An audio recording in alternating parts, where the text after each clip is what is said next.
আমি দীর্ঘদিন থিয়েটার করতে করতে একটা জিনিস দেখেছি, বা এখন মোটামুটি আস্তে আস্তে বুঝতে পারছি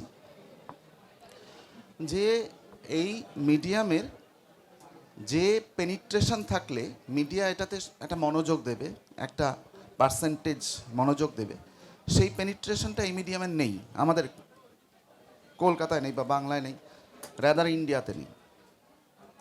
এখন বিষয়টা হচ্ছে, যখনই আমরা এটাকে নিয়ে প্রফেশনালি এগোই, মানে ভাবি, ওরকম একটা প্রফেশনাল ভাব আছে আমাদের, একটা মোড়ক আছে।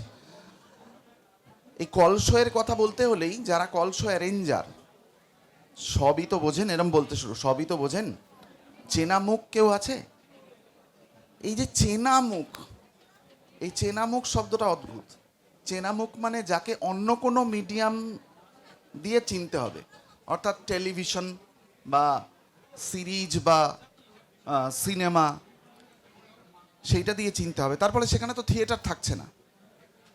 তার মানে যদি মিডিয়া গণমাধ্যম, তো জনগণের টেস্টের উপরে দাঁড়িয়ে থাকে, তাকে বিক্রি করতে হয়, সে কি নিয়ে সারাদিন ভাবে আলোচনা করে সেইটা নিয়ে তাকে করতে হয়। জনগণের অত ইন্টারেস্ট নেই থিয়েটারের ওপর, তাই মিডিয়ার যে অতটা ইন্টারেস্ট থাকবে এটা আমি আশাও করি না। ব্যাপারটা হচ্ছে, আমার মিডিয়ার ওপর ইন্টারেস্ট আছে কি, মানে থিয়েটার কি আদৌ মিডিয়া নিয়ে ভাবে?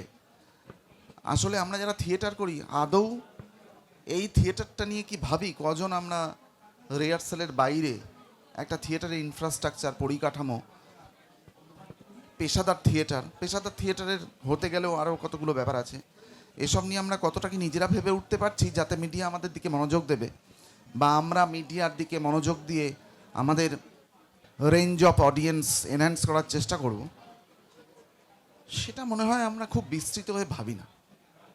আমরাও ইন্ডাস্ট্রি নই, থিয়েটার ইন্ডাস্ট্রি নয়। তার ফলে এই সমস্যাটা আছেই, এই সমস্যাটা তো এক্সিস্ট করছে, থাকবে।